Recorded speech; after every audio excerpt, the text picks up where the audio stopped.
ഇടതുമുന്നണിയുടെ ജാഥ കടന്നു പോകുന്ന സ്ഥലങ്ങളിലും ഐക്യ ജനാധിപത്യ മുന്നണിയുടെ ജാഥയിലുമൊക്കെ തന്നെ ജമാഅത്തെ ഇസ്ലാമിയുമായി ബന്ധപ്പെട്ട വിഷയങ്ങൾ ചർച്ചയായി മാറുന്ന കാഴ്ചയാണ് കേരളം കാണുന്നത്. പ്രത്യേകിച്ചും വടക്കൻ മേഖലയിൽ നിന്ന് തുടങ്ങിയ ഇടതുപക്ഷ ജനാധിപത്യ മുന്നണിയുടെ ജാഥയിൽ CPIMൻ്റെ നേതാക്കന്മാരെല്ലാം ജമാഅത്തെ ഇസ്ലാമിയുമായി ബന്ധപ്പെട്ട വിഷയങ്ങൾ ചർച്ച ചെയ്യുന്നു. ഈ സമീപകാലത്ത് UDFനോട് ജമാഅത്തെ ഇസ്ലാമി അടുത്തത് തന്നെയാണ് വലിയ ചർച്ചയാക്കി മാറ്റാൻ CPIM നടത്തുന്ന നീക്കങ്ങൾ. എന്തായാലും ഈ നീക്കങ്ങൾ നടത്തുന്നതിനിടയിലും പ്രതിപക്ഷ നേതാവ് VD സതീശൻ കൃത്യമായി ഇതിനെ തടയിടാനുള്ള ശ്രമങ്ങളും നടത്തുന്നുണ്ട്. 42 വർഷങ്ങളായി ഇടതുപക്ഷ ജനാധിപത്യ മുന്നണിയുമായും CPIMുമായും ജമാഅത്തെ ഇസ്ലാമിക്ക് നല്ല ബന്ധമുണ്ടായിരുന്നു. അവരുടെ വോട്ട് സ്വീകരിച്ചിരുന്നു. കഴിഞ്ഞ കുറേ നാളുകൾക്ക് ശേഷമാണ് ജമാഅത്തെ ഇസ്ലാമി ഐക്യ ജനാധിപത്യ മുന്നണിയെ ചില സ്ഥലങ്ങളിലൊക്കെ സഹായിച്ചത്. അതിൻ്റെ പേരിൽ ഇത്രയധികം അല്ലെങ്കിൽ ഇത്ര വലിയ തരത്തിലുള്ള വിമർശനങ്ങൾ ഉന്നയിക്കേണ്ട ആവശ്യമില്ല എന്നാണ് പ്രതിപക്ഷ നേതാവ് തന്നെ പറയുന്നത്. ഒപ്പം നിന്നപ്പോൾ നന്നായിരുന്നു ജമാഅത്തെ ഇസ്ലാമി, ഇപ്പോൾ കൊള്ളില്ല. ഇതേ വാദഗതിയാണ് ഇടതു നേതാക്കന്മാർ ഉന്നയിക്കുന്നത്. എന്തായാലും ഈ വിഷയം വലിയ തരത്തിൽ കേരളത്തിൻ്റെ വടക്കൻ ജില്ലകളിൽ ചർച്ചയാക്കി മുന്നോട്ട് കൊണ്ടുപോകാൻ തന്നെയാണ് CPIMൻ്റെ നീക്കവും തീരുമാനവും. എന്തുകൊണ്ടെന്നാൽ ജമാഅത്തെ ഇസ്ലാമിയുടെ പഴയ മുഖം അതല്ല ഇപ്പോഴത്തേത്. രാഷ്ട്രവാദം തന്നെയാണ് അവരുടെ പ്രധാന ലക്ഷ്യമെന്നും ഇതുമായി ബന്ധപ്പെട്ട വിഷയങ്ങൾ ചർച്ച ചെയ്യപ്പെടണമെന്നുമൊക്കെ തന്നെ CPIMൻ്റെ നേതാക്കന്മാർ ജാഥകളിലുടനീളം പ്രസംഗിക്കുന്നു. ഒപ്പം വാർത്താസമ്മേളനങ്ങൾ അവരിത് വിഷയമാക്കി മാറ്റുകയും ചെയ്യുന്നു. ഐക്യ ജനാധിപത്യ മുന്നണിയാകട്ടെ കഴിഞ്ഞ നിലമ്പൂർ ഉപതെരഞ്ഞെടുപ്പോടുകൂടിയാണ് ജമാഅത്തെ ഇസ്ലാമിയുമായി കാര്യമായൊരു അടുപ്പത്തിൽ എത്തിച്ചേർന്നത്. തദ്ദേശ ഭരണ സ്ഥാപനങ്ങളുടെ തെരഞ്ഞെടുപ്പിലും ചില സഹായങ്ങളൊക്കെ ഐക്യ ജനാധിപത്യ മുന്നണിക്കും കോൺഗ്രസിന് ഒക്കെ ലഭിച്ചിരുന്നു. ആ സഹായത്തെ മറക്കുവാൻ കോൺഗ്രസ് തയ്യാറല്ല. അത് ഒപ്പം നിർത്തിക്കൊണ്ട് മുന്നോട്ട് പോകാൻ തന്നെയാണ് കോൺഗ്രസിൻ്റെ നീക്കവും തീരുമാനം. കാരണം അവർക്ക് നന്നായി അറിയാം കേരളത്തിൻ്റെ വടക്കൻ ജില്ലകളിൽ അത്യാവശ്യം ചില മേഖലകളിലൊക്കെ തന്നെ ജമാഅത്തെ ഇസ്ലാമിക്ക് കാര്യമായ തരത്തിലുള്ള വേരോട്ടം ഉണ്ടെന്ന്.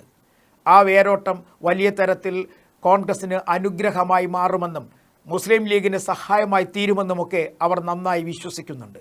അതുകൊണ്ട് തന്നെയാണ് ഇത്തരത്തിൽ ഈ ജമാഅത്തെ ഇസ്ലാമിയുടെ സഹായത്തെ തള്ളിപ്പറയാൻ കോൺഗ്രസോ അതുപോലെ തന്നെ ഐക്യ ജനാധിപത്യ മുന്നണിയിലെ ഘടകകക്ഷികളോ തയ്യാറാകാത്തത്.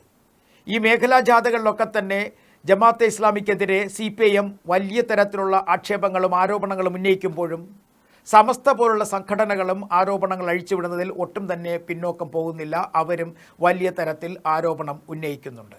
ഇതിലൊരു കാര്യം കൃത്യമായി ഇപ്പോൾ CPIMും CPIMൻ്റെ നേതാക്കന്മാരുമൊക്കെ പറയുന്നത് ജമാഅത്തെ ഇസ്ലാമി എന്ന് പറയുന്നത് കൃത്യമായും ഒരു വർഗീയ പാർട്ടി ആയിരുന്നു എന്ന് തന്നെ, അല്ലെങ്കിൽ ആണ് എന്ന് തന്നെ. അവരോടൊപ്പം നിന്നപ്പോൾ ഈ വാക്കുകൾ അവർ ഉപയോഗിച്ചിരുന്നില്ല എന്നുള്ളതാണ് മറ്റൊരു കാര്യമായി കോൺഗ്രസ് നേതാക്കന്മാർ പറയുന്നത്. എന്തായാലും ജമാഅത്തെ ഇസ്ലാമിയെ തള്ളി പറഞ്ഞുകൊണ്ടുള്ള ഒരു പ്രചരണ പരിപാടിക്ക് ഇരു മുന്നണികളും ഇല്ല എന്നുള്ളതിന് തെളിവാണ് ഈ ജാഥകളുമായി അനുബന്ധിച്ച് നടക്കുന്ന പ്രസംഗങ്ങളിലും ചർച്ചകളിലുമൊക്കെ ജമാഅത്തെ ഇസ്ലാമി വിഷയമായി മാറപ്പെടുന്നത്. എന്തായാലും കേരളത്തിൽ ഈ ജാഥകൾ അവസാനിപ്പിക്കുമ്പോഴേക്കും ജമാഅത്തെ ഇസ്ലാമിയുമായിട്ടുള്ള ഒരു ബന്ധം വലിയ തരത്തിലുള്ള ചർച്ചയായി മാറപ്പെടും എന്നുള്ളത് ഏകദേശം ഉറപ്പായി കഴിഞ്ഞിരിക്കുന്നു. കഴിഞ്ഞ തദ്ദേശ ഭരണ തെരഞ്ഞെടുപ്പിൽ വലിയ തരത്തിൽ പിന്തുണ UDFൻ്റെ ഘടകകക്ഷി ലഭിച്ചില്ല എങ്കിൽ പോലും ചില സ്ഥലങ്ങളിലൊക്കെ അവർക്ക് നേട്ടമുണ്ടാക്കാൻ കഴിഞ്ഞു എന്നുള്ളത് ഉറപ്പാണ്. അതുകൊണ്ട് തന്നെ നിലവിലെ സാഹചര്യത്തിൽ ജമാഅത്തെ ഇസ്ലാമിയെ തള്ളിപ്പറയാൻ കോൺഗ്രസോ ലീഗോ തയ്യാറുമല്ല. ലീഗിൻ്റെ രാഷ്ട്രീയത്തിന് വിരുദ്ധമാണ്, അല്ലെങ്കിൽ ലീഗിൻ്റെ രാഷ്ട്രീയത്തിന് വിപരീതമായി ചിന്തിക്കുന്നവരാണ് ജമാഅത്തെ ഇസ്ലാമി എന്ന് CPIMൻ്റെ ഒരു വിഭാഗം നേതാക്കന്മാർ പറയുന്നുണ്ടെങ്കിലും അതൊന്നും മുഖവിലയ്ക്കെടുക്കാതെ തന്നെയാണ് മുസ്ലിം ലീഗിൻ്റെ മുന്നോട്ടുള്ള പോക്ക്. കാരണം കഴിഞ്ഞ 2 പ്രാവശ്യമായി ഭരണം നഷ്ടപ്പെടുകയാണ്. ഇനിയെങ്കിലും ഭരണം ലഭിച്ചില്ല എന്നുണ്ടെങ്കിൽ അണികൾ ചോർന്നു പോകും എന്നുള്ളത് അവർക്കറിയാം. അണികൾ മാത്രമല്ല, ഒട്ടുമിക്ക നേതാക്കന്മാരും ലീഗ് വിട്ട് പുറത്തേക്ക് പോകും. ആ യാത്ര വലിയ യാത്രയായിരിക്കും. ഇനി ഒരിക്കൽ പോലും ഇത്തരത്തിൽ ഒരു അവസരം ലീഗിന് കിട്ടില്ല. അതുകൊണ്ട് തന്നെ ജമാഅത്തെ ഇസ്ലാമിയുമായി ഒരു സൗഹൃദം സ്ഥാപിച്ച് അവരിൽ നിന്ന് കിട്ടാവുന്ന സഹായങ്ങൾ സ്വീകരിച്ച് മുന്നോട്ട് പോകാൻ തന്നെയാണ് ഇപ്പോഴത്തെ തീരുമാനവും UDFൻ്റെ നീക്കവും. എന്തായാലും വരും ദിവസങ്ങളിൽ ജാഥ അവസാനിക്കുമ്പോൾ ഈ വിഷയങ്ങൾ ചർച്ച ചെയ്യപ്പെടും എന്നുള്ളത് ഏകദേശം ഉറപ്പായി കഴിഞ്ഞിരിക്കുന്നു. BJP ആകട്ടെ ഇത്തരം വിഷയങ്ങളിലൊന്നും കാര്യമായി ചർച്ചയ്ക്കെടുക്കുന്നില്ല എങ്കിൽ പോലും ഒളിഞ്ഞും തെളിഞ്ഞും ജമാഅത്തെ ഇസ്ലാമിയെ അല്ലെങ്കിൽ ജമാഅത്തെ ഇസ്ലാമിക്കെതിരെ ആരോപണങ്ങൾ ഉന്നയിക്കുന്നുണ്ട്. ആ ആരോപണങ്ങൾ ഉന്നയിക്കുമ്പോൾ അത് അവസാനം ചെന്ന് എത്തുന്നത് അല്ലെങ്കിൽ അവസാനം ചെന്ന് തറയ്ക്കുന്നത് UDFിലാണ്, കോൺഗ്രസ് നേതാക്കന്മാർക്ക് മുകളിലാണ്. എന്തായാലും ഇനി വരും ദിവസങ്ങളിൽ ജമാഅത്തെ ഇസ്ലാമി ഒരു മുഖ്യ ചർച്ചയായി മാറുമെന്നുള്ളത് ഏകദേശം ഉറപ്പായി. അതിൻ്റെ സൂചനകളാണ് ഈ മേഖലാ ജാഥകൾ കടന്നു പോകുമ്പോഴും അതിനു എല്ലാം അപ്പുറമായി UDFിൻ്റെ ജാഥ എത്തുന്ന സ്ഥലങ്ങളിലുമൊക്കെ ജമാഅത്തെ ഇസ്ലാമി വിഷയം പരാമർശിച്ച് മുന്നോട്ട് പോകുന്നതെന്ന് നമുക്ക് മനസ്സിലാക്കാം.